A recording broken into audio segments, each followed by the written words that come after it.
Welcome to Built for This. I'm your host, Brian Briscoe. My podcast features captivating conversations with intriguing people who have found purpose in their lives through their career, family, or life experiences, and just why they were built for this. Through the stories that you will hear, I trust that you will be inspired and encouraged to find just what you were built for. So let's get started. And welcome again to another edition of our episode of our show.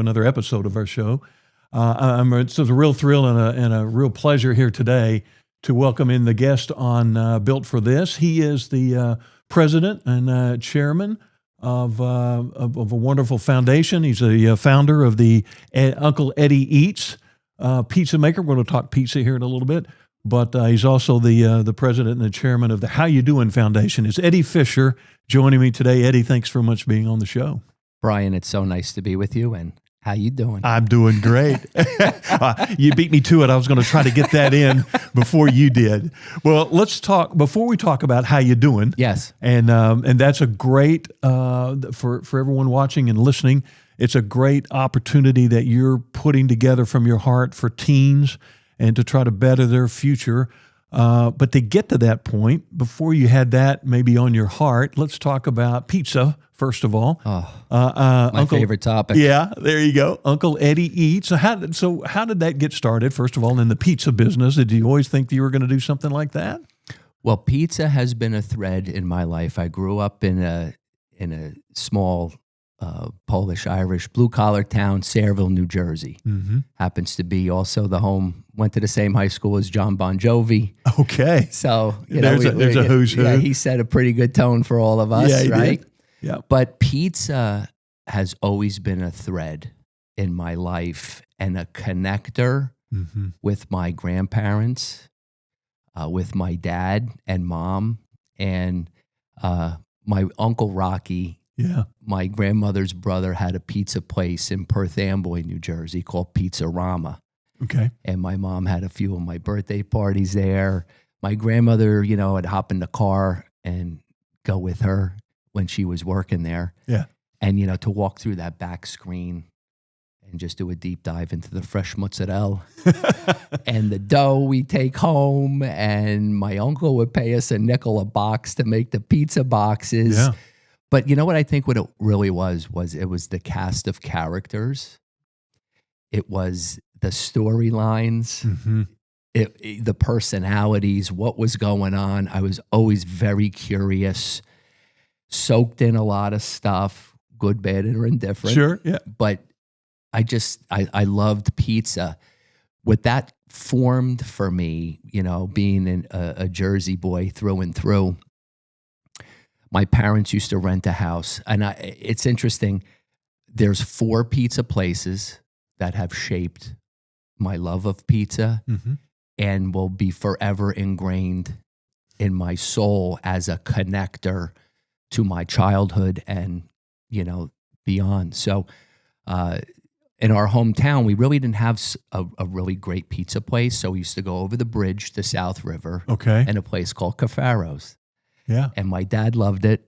And, we went all the time, and we used to get like these coupons, and then when you got enough points, you got a free pizza. So it was very exciting as a kid, to do that. Yeah. But it was these moments like with my dad, he had a 68 Corvette convertible. Oh, that's living right there. It was, 6 years old, you're in, the 8-track player, and we're going for a pizza. You're on top of the world. I'm with my dad. Then my parents used to get a house down the Jersey Shore, in a place called Seaside. Yeah, and there was a pizza place called Maruka's on the boardwalk. So all day on the beach, you go back, you take that ice cold shower, you're nice and tan. Yeah. You're walking in between your parent, my mom and dad, and we're going to Maruka's, and there's nothing better than a big pizza after a day on the beach with a root beer and crushed ice. Oh, nothing better than that. You just, it's just incredible, Brian, right? What, even talking to you about that, what that does for my soul. which has benefited me in dealing with maybe some resentment, disappointment, and different things in my life, to reel back into what was good and what is good in this world. Yeah. Right. So that was another one. There was another one called Pete's, which was my first experience with a bar pie, which is a specific pizza. I was always enthralled with that because I could eat the whole thing. It was a little smaller. Yeah. So, and then Pizzarama, my Uncle Rocky's place. Yeah. Yeah. So interesting. So that love and that early family connection, Yes. and basically the inner beings of your lifestyle in those early formative years, then somehow morphs into this business opportunity later on. And Uncle Eddie Eats, how do people connect with that now? What does that look like? Well, it's so much fun. My father's the original Uncle Eddie. Yeah. Right. And my sisters finally made me an uncle. Okay. Right. So I took over. You took over that title. And this is really, and I've always been a foodie. I've always loved food. Yeah. Right. And sitting down with people, right. Yeah. Communally and, breaking bread. Right. It's always been, to me, the ultimate icebreaker, or, no matter where you're from, no matter where you go, you break bread together. Right. You have great conversation. Yeah.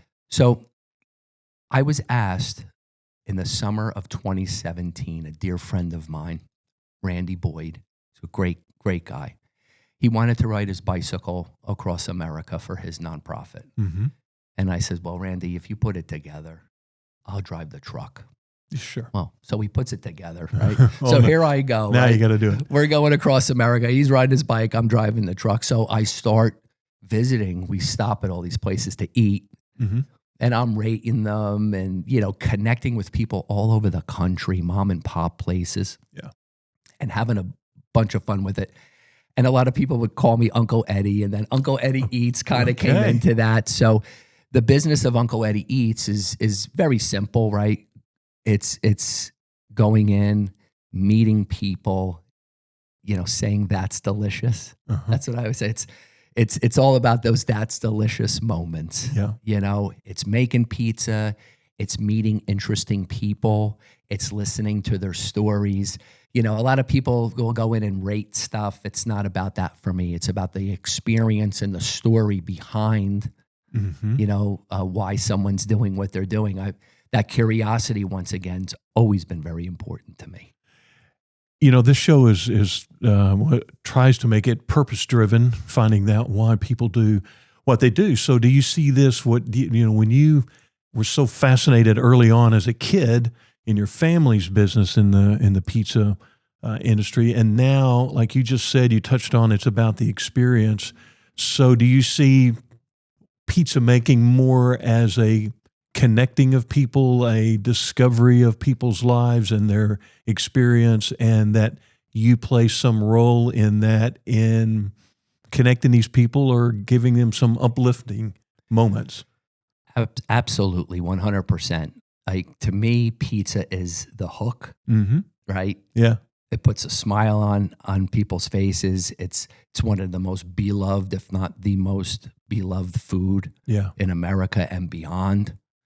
I look at, it's interesting you say that, because one of the greatest moments, gosh, I get a little, of being an uncle is when my nephews and nieces come over for a pizza party.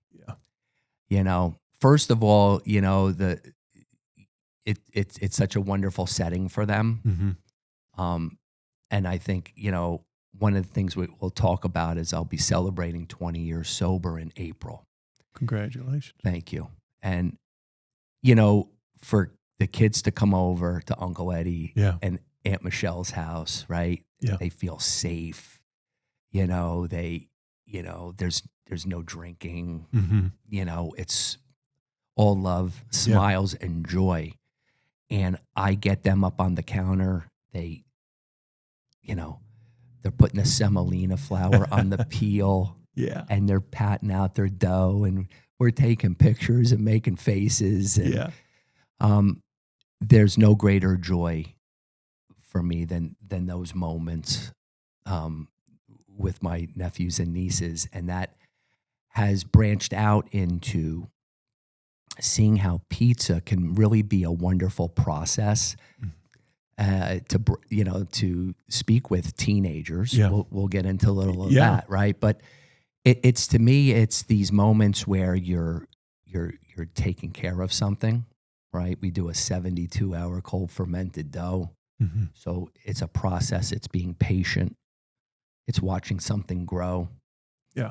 In between those moments, how you doing? Well, we are going to segue into that, and people who are watching on YouTube this episode can certainly see the great branding of Yes. how you doing. Yes. But one more thing about food in general and, Yes. and pizza specifically, and you've kind of addressed it a little bit about how our community, our civilization, our people, your friends, your family, whenever we get together, it's almost always around some meal. Yes. Or if we're going to go to a business meeting, I'll meet you for lunch, or we'll go for coffee and something. Food is a connector. And as you talked about, pizza has some kind of a special thing because almost every gathering, especially young teens, it seems like that's the starting point, pizza. So I know this is maybe a little deep question. It's more than just pushing out a pizza across the counter, but I mean, I think I know your heart well enough to know that it goes much deeper than that for you with food in general and pizza specifically, how it is the conduit to start conversations Yes. and to connect people. It always will be. Yeah. Pizza is, what the other thing I love about it? It's simple. Simple.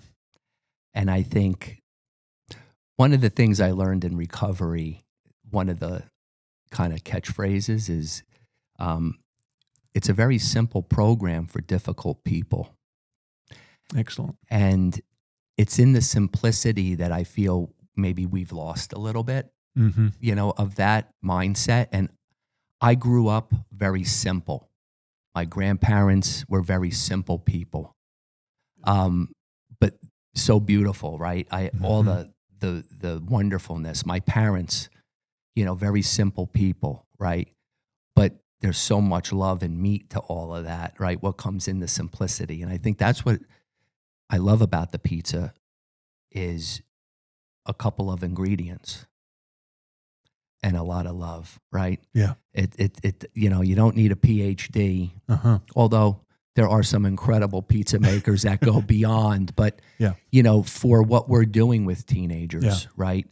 I think that first of all, teenagers, they don't understand what they don't understand, right? So you have to be on that level as well. Yeah. To communicate. And I have felt like I've always been able to do that with different age groups, throughout my life. Yeah. All right, let's talk about then coming up, growing up, you learned the simplicity of your family's business, and that led to your love of pushing that into your own business. Yes. Uncle Eddie Eats. And you've already talked about it's much more than just food ingredients. There's the love ingredient to it. Yes. So let's talk about the How You Doin Foundation. Thank you. When did that come to your heart and your mind? That, I mean, I know you, like you just talked about, you were coming through your own recovery, but you look back at your own childhood, your life. When was that put on your heart, and maybe why did that come out that I need to do something for teens? Well, this story of the How You Doin Foundation, right, is really definitely a mashup of a journey. Yeah. Right? And really blossomed in my mid-50s. I'll be 57 this May. 3 years ago, it was like March of 23, I got laid off. So that's a point right there. Yeah, I've been there. Right? And it's an interesting time in your life, right? Because you're like, okay, what am I going to do? Okay. But, I've always been able to adapt and adjust, and I've learned a lot. I mean, that's the benefit of being in your mid-50s, right, is you sure have a great resume of disappointments, of great moments, right? It's a really great learning tool to lean into those tools that you've been given, whether you want them or not. Yeah. right? So, um, pizza, uh, in that journey with teenagers, Brian, um, 8 years ago, I moved from Arizona to Texas to work with teenagers. Hmm. And it was a wonderful opportunity. My wife and I, we downsized, we packed up, and we took the U-Haul, and away we came to Texas. Mm-hmm. And working with adolescents and teenagers with mental health and substance misuse issues, right, really, it caught fire for me. Mm-hmm. But what it showed me, Brian, was as I traveled throughout the country for teen mental health, been around the country for two things: addiction and pizza. Okay. Okay. So seeing the gaps in the system Mm-hmm. For continuum of care, or even prior to a problem, then seeing kind of snippets of what we'll talk about the clubhouse, Yeah. versions of it. Mm-hmm. To me, they lacked an energy, or they lacked being current. Yeah. There was something missing, which we'll talk about. The first core element of the How You Doin Foundation is fun. Mm-hmm. Then, seeing what kids were going through while they were in a process of healing. When that process of healing ended at a certain particular place, there was really no place to go to for the long game. Yeah. Okay, because teenagers got to go home. Yeah. It's not like, you're 18 or 20, right? So 13 to 17-year-olds, they have to come home at some time. Also seeing what the parents were going through in that process, and the lack of resources for them to actually maybe have a date night and deal with, right? So this all, is I'm seeing all of this. Now, I started thinking about a clubhouse about 6 years ago. Mm-hmm. This guidance kept coming up about a clubhouse for teens. Well, my tenure ended at working with adolescents, although I stayed plugged in, Mm-hmm. and with a lot of the parents that I've helped over the years, and kind of seeing their journeys and helping, from other people saying, call Eddie, maybe he could help you out, Mm-hmm. give you some guidance. Or so through that moment, I went and worked for another facility for men only, Mm-hmm. and spent a couple of years there, and then got laid off. And that was that moment, that pushing over the edge. Yes. Like, let's go for it. Mm-hmm. So I started walking around my neighborhood and singing and praying and, just meditating and reading. I caught the Audible book of Good to Great by Jim Collins. Yeah. And he said something that just knocked my socks off. Right? It's not about people. It's about the right people in the right seats. Right. Wow. If this isn't a synopsis of the last 5 years of my life, I don't know what is. I don't know what is. Yeah. So as I'm walking and started losing a little weight, and the vitamin D's getting to me, and the clubhouse. Mm-hmm. Let's do this. It's time. Mm-hmm. What are you going to name it? How you doing? How you doing? It's been from people in my whole life. How you doing? How you doing? From where I came from to where I went. It's interesting, when I left New Jersey 25 years ago and went to Arizona. So when you go to different parts of the country and you got that accent, people are like, oh, who's this guy? What is this? Right. Arizona, Jersey, what is this, witness protection? And you can play up with that too, Sure, right? Yeah, I like it. So, but it's always that how you doing has meant to me, like, how are you really doing? I want to know, and there's nothing better than talking about that over a pizza. Absolutely. So things fell into place after that decision, right? That commitment. You stepped over the edge to start it. Someone referred a wonderful nonprofit attorney to me. Someone wrote a big check to get us started. We got all the paperwork done. And then it was, quite frankly, right, moving forward each and every day as things keep evolving, right? and learning more about what that clubhouse is going to be. Now, I always envisioned some of the things in it. Mm-hmm. The first thing was going to be a state-of-the-art pizza kitchen. Of course. Right? Yeah. Because that's the genesis of it. It is. It's the hook, for kids to show up. But as we talked about, pizza being a process and a door opener for conversation, an icebreaker. Some of the things I've learned, I've had some families over the house, and I've set up different stations, right? Mom and dad are maybe making dough. One son maybe chopping up peppers and the onions and the toppings, and then I have another station for the sauce. Okay. And you start seeing this play out, just in the kitchen. Everybody's talking to one another. You're laughing. Maybe things get a little lighter in the room, right? And then there's an opening, I'm really struggling at school. Or I'm in a little deeper than I thought I was, right? With maybe smoking marijuana or starting to drink. Right. My first drink was at the age of 14. So, and it took me down a very long road of destruction. And it's, I always look at alcohol today. It's the ultimate thief. Drugs and alcohol are the ultimate thief.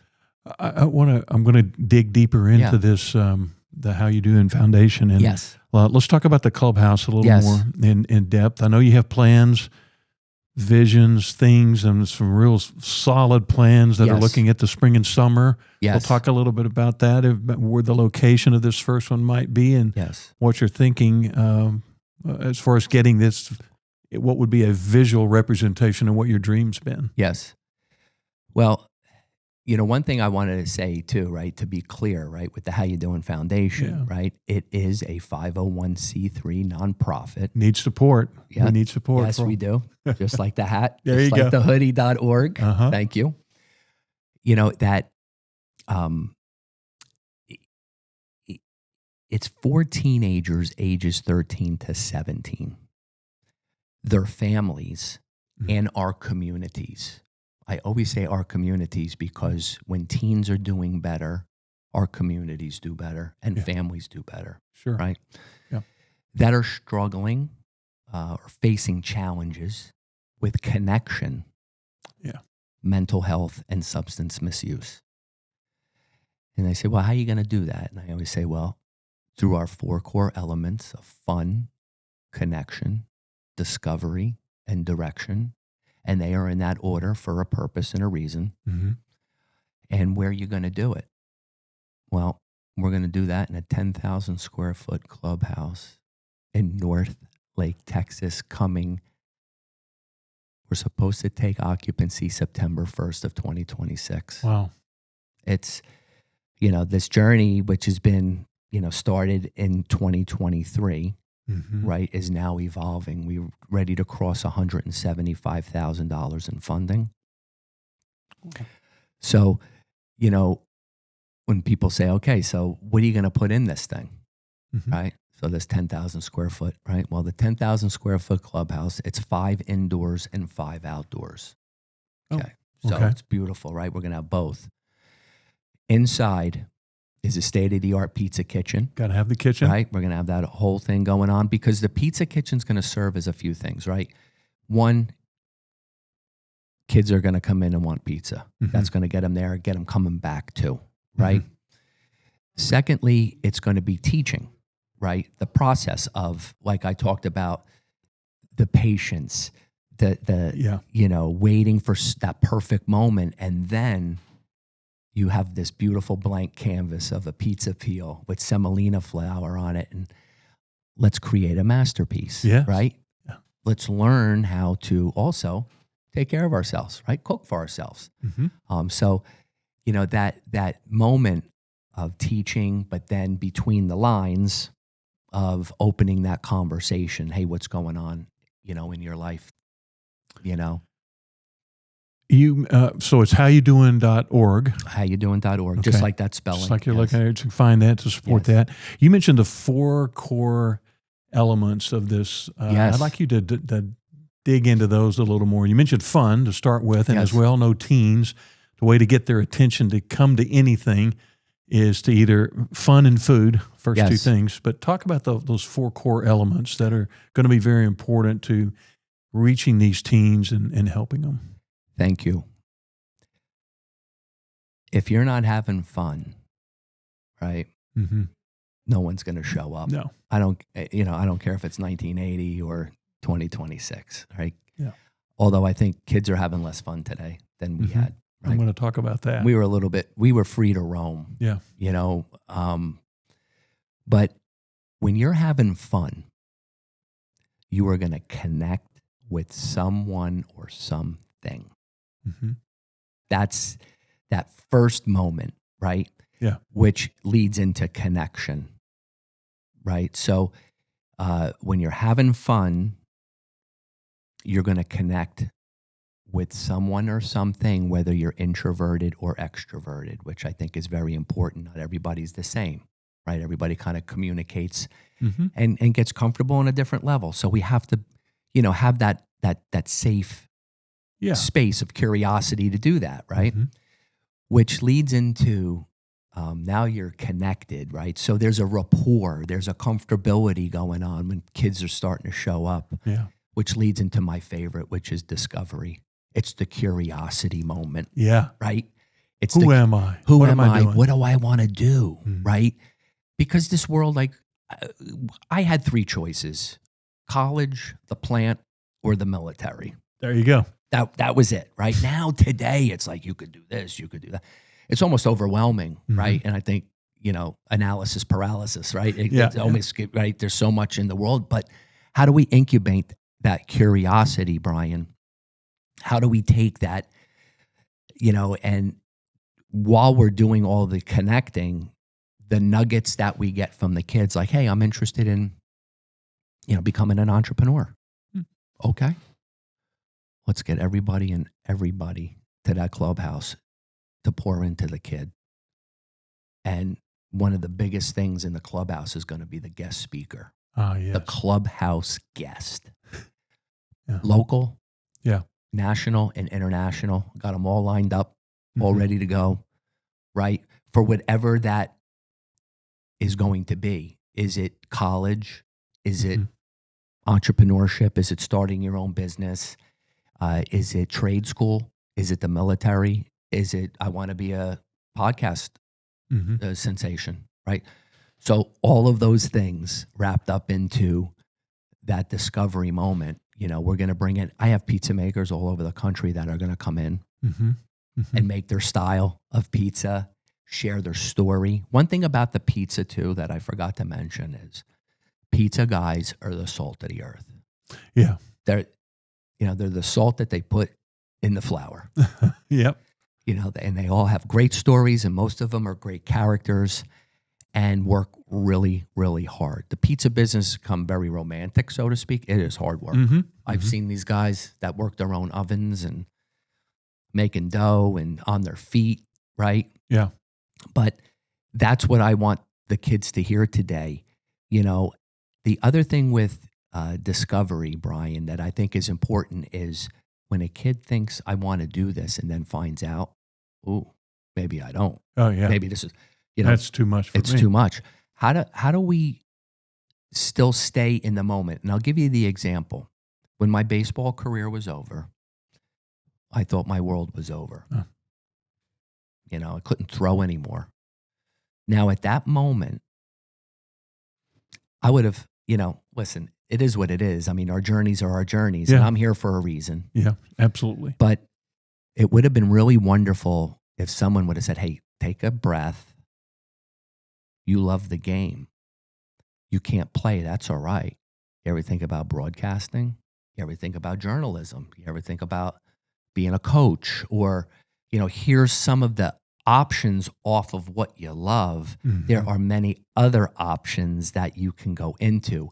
I think those are the moments with teenagers when something doesn't work out, your world does not unravel. Yeah. And something that's alarming to me, Brian, is the second leading cause of death amongst 10 to 24-year-olds is suicide today. Mm-hmm. Kids are unraveling and they're coming apart at the seams. I feel like I have a responsibility at this stage in my life to have a clubhouse for kids that we can come and figure this stuff out. There needs to be something for teenagers that's robust too. Yeah. Right? Yeah. It's got to be more than a couch and a ping pong table today. Yeah. It does. You know, maybe that worked for our generation, but not today. So we have to have some of that old school, but be there, step up, right? But be current. With that alarming suicide stat, Yes, you mentioned, and two of your core values, fun and connectivity. Yes. Are kid or teenage? Well, it's a rhetorical question, but it seems like kids have lost that. That are the kids not having fun today, and are they too isolated individually to be connected now? We have all our digital gadgets, and we consume and entertain ourselves through these things, and we've lost that. Seems like certainly teens early on, and then maybe that continues on. We've lost the human connectivity. Absolutely. Today is the most connected, disconnected generation ever. Mm-hmm. We've lost the village mentality, right? Like if we did something wrong in the neighborhood, somebody called mom or picked up the phone, he did what? You know, it was like this communal, collective parenting, even when parents weren't, available, right? Yeah. They're, I grew up running around my grandparents and all her friends and, all the friends and different people that, but people have dispersed more too. They're not staying in their own hometowns as much. And I'm one of them. Yeah. So, but you're right about that. I think that being so disconnected, the boredom that we benefited from, which ensued creativity. Right. Right? We could make a game out of anything within being bored. Yeah. Right? Because we didn't have the constant dopamine hit. Mm-hmm. Thank God. I mean, I had enough trouble as it was when I was, but that constant dopamine hit of instant, everything is instant, right? My goodness, we would all go outside as a group, right? We could find a pickup game of any sport, or we could take a television show and go out in the woods and play it. Reenact it. Yes, the $6 Million Man was my favorite. Okay, there you go. Right? Nothing wrong with being Lee Majors. Absolutely, right? Making the sounds and jumping up, right? But that boredom served as a creative launching point for a lot of us to what we were going to do. And it kept us out of trouble or ensued conversation and just the way it wired our brains. Yeah. Right? Which I think led to a lot of resilience and a lot of grit, which words like that aren't really being used anymore today. It's, let's make it better, or let's not have a hard landing, or, a little bit more coddling, so to speak. I like the word you used early on when you were talking about building a pizza, and you used the word simple. Yes. And compared it to life being simple sometimes. Yes.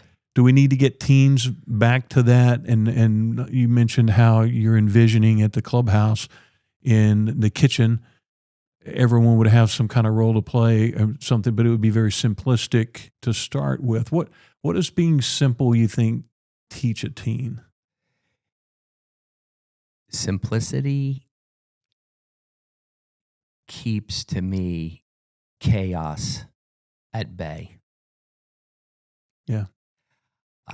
Life is chaotic, but it's also appreciation and gratitude. It's in those simple moments of gratitude that really take you to a wonderful place in your heart. And simplicity in the world today is so needed for teens because, everybody's going everywhere. Yeah. Right? It's like, we used to walk to practice Yeah. or get it right. I mean, it's just a busier world today. So in the simplicity, you could also take a step back and learn how to take a step back and breathe and ground yourself and realize the beauty in front of you and that you matter and the people around you matter. You were talking about as you were aging and then looking at within your own family and when they come over to the house and you make peace and the enjoyment part of that. Is that part of your heart, your driving force about wanting to extend that beyond to other teens that you think, you know what, I need other families and teens to experience what you're experiencing, even though you've had your own challenges and journey to travel on your own? I think it's really important, right, that you take those challenges that you've received, and when you come out the other end of it, it's a responsibility to share the goodness of it. So many people did that for me in the beginning of my journey of recovery. They shared a message with me that they were freely given. Yeah. And they gave it away. They were very, very good examples of that. And I've been a benefactor of that. And to keep that a secret to me would be terrible. It wouldn't be a responsible thing, because there is no better person, right, that has that, so to speak, street cred or that experience in something that they've gone through to then talk to somebody who's going through it. One of the things that's very, very important to me, Brian, always will be, is I'll never ask anybody to do anything that I haven't done myself. Yeah. Like even my wife and I, we're the largest donors to the How You Doin Foundation.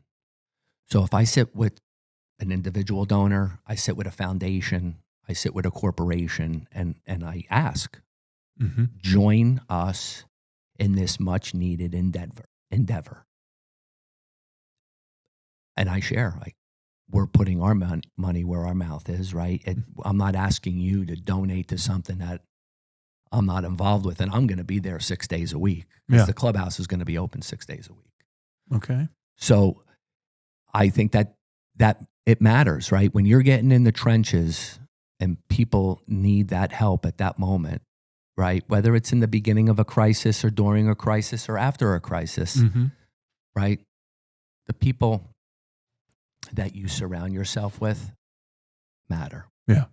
Which is your friend groups too. And, we can go in, and those are also lessons, I think. I know we're going to be working with the teens. I am working, this is breaking news. Let's have it.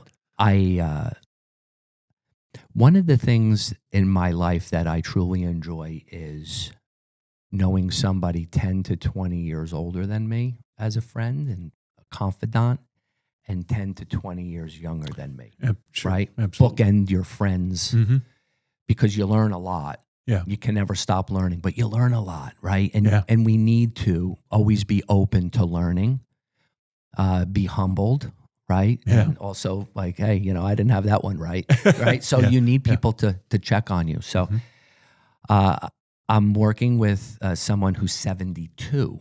Okay. Who I respect tremendously, and we're working on a 52-week curriculum for the clubhouse. Wow. And the simplicity of it is it's a word. One word, 52 words it's going to be, and that's going to be part of each week. We're going to have a word of the week. Oh, yeah. And then do deep dives, and learning and processes around that, even while making pizza. And we haven't even gotten to the other rooms yet, so we probably should. Yeah. Let's talk about what else is going to be there or envision, and you're planning on it to be a part of this when kids come to the clubhouse. When kids come to the clubhouse, and we're in the final stages of actually the design, and I have some wonderful people in place as well. So the next piece is the 3-room media podcast center. Now you're speaking to my heart. Yes. Can't wait to have you as our guest, as our clubhouse guest, right? Yeah. talk to the teens, make a pizza, do a podcast. That's going to kind of be, there's going to be for our guests, right? We'll have a wonderful talk to the parents, talk to the kids, make a pizza, do a podcast, share your platform. Very important.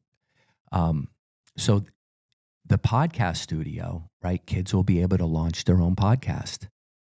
The curiosity, like what's going on, which we're going to learn a lot from that, which is vital, right? Because I've been interviewing teenagers about this, and I've learned more, by shutting up and listening.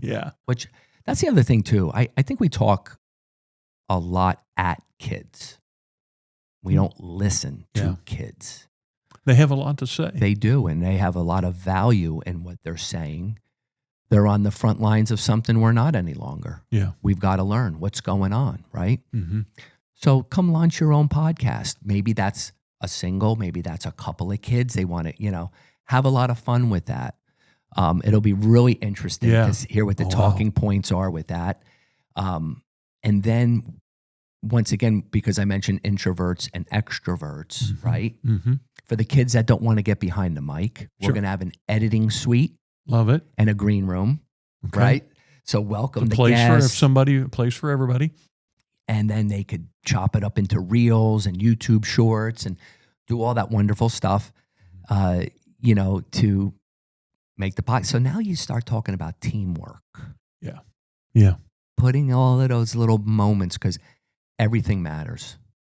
You're right. Everything matters, Brian. It really does, right? So to see, I know the synergies that can come of that, right? That'll be a lot of fun. And then we're going to have a flex room behind that, which we're going to have less expensive equipment that kids could learn and test out. That's going to be used as like a movie night room too. We're going to do groups like check-ins, not therapy, but mental health check-ins, right? Because we want to watch, see, and hear of what's going on. So we're going to have a group for the boys, group for the girls, and a co-ed mashup probably on Saturdays. Love it. And so that room, is going to be, incredible. And what we'll do too, because nonprofits, right? I want to teach the kids too about self-sustainability. And I want to teach about some years the economy is maybe not going to be so great. How do you survive? How do you get out of a problem and stay in the solution? Right? All solution-based thinking. So we'll probably in the morning while the school year is in, we're going to offer the podcast studio to rent for a donation. Sure. For local businesses, and we'll do pizza drives out of the. Of course. Right. So. You want to order 20 pizzas and have them delivered, and then we'll give you a QR code and you can donate, what you like. So that really is the excitement, in the two. Now, one of the things that through an interview with a group of girls, I had a couple of moms bring a bunch of girls, and I said, I'll buy the coffee and I want to listen. They suggested a quiet room. Okay. And I was like, wow. That would, I could never take the credit for that because I would have not thought about that. So we're going to have this wonderful room, electronic free zone. A place to just decompress, take a breath, maybe have a meltdown, right? Have that space and that freedom to do that, right? Rather a kid get it out, in the quiet room or in the clubhouse, than in school, right?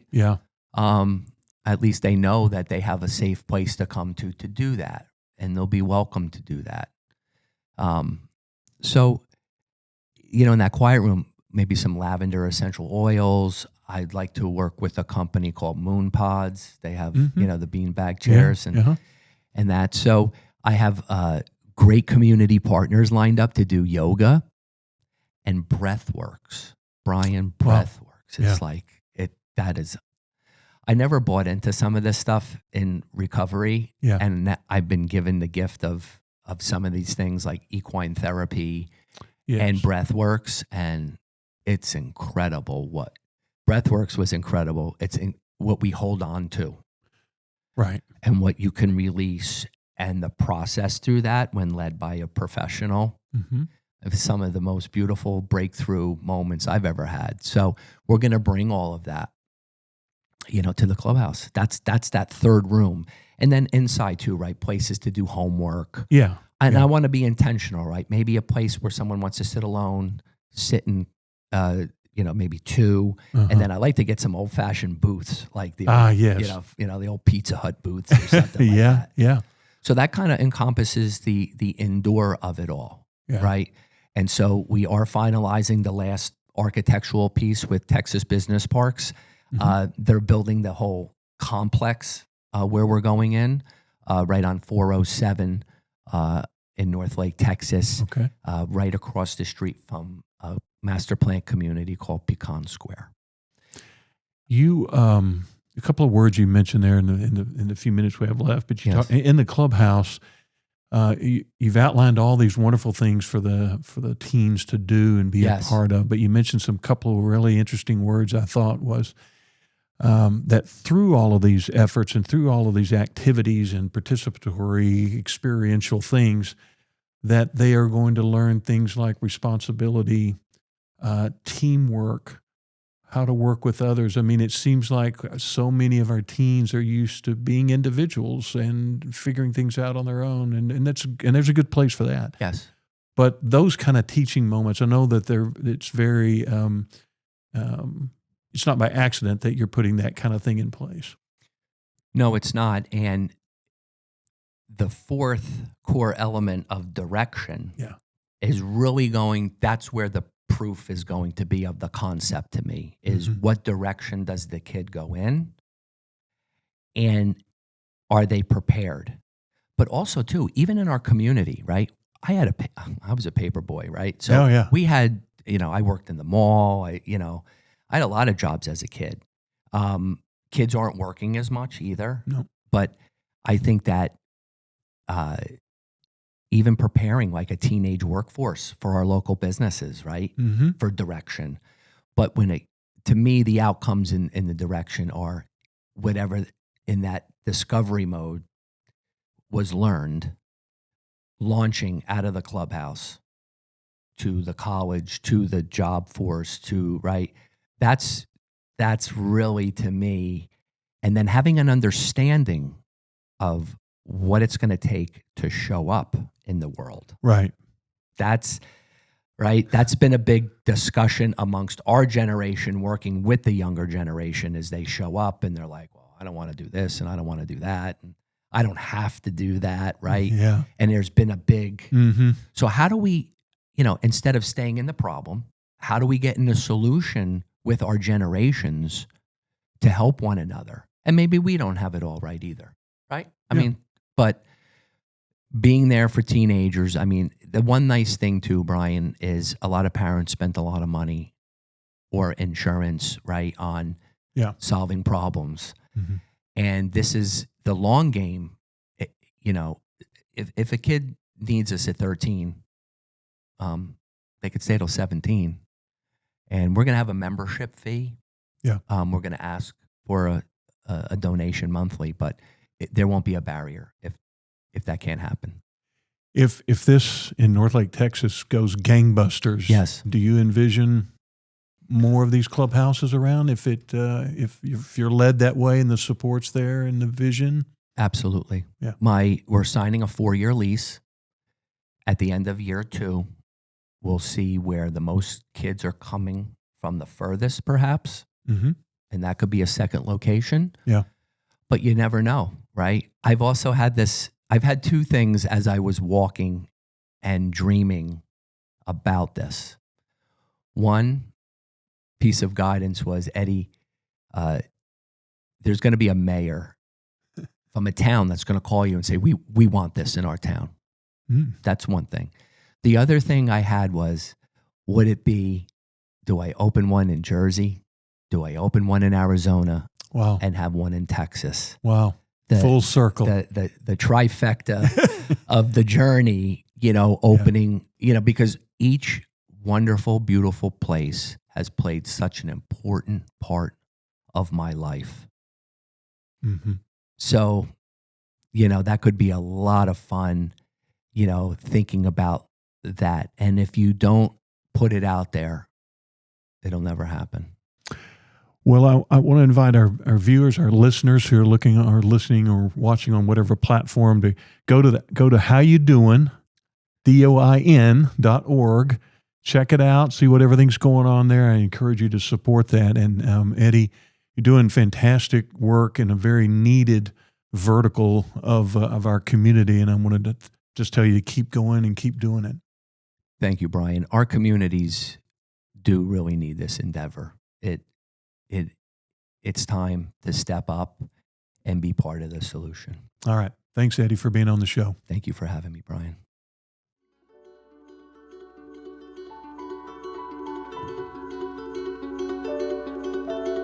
Thanks for joining me on this episode of Built for This.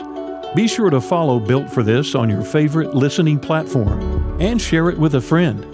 Join me on the next episode when I will share entertaining stories of inspiration, encouragement, and purpose-driven experiences. What are you built for? Built for This is produced and recorded by Heart Media DFW.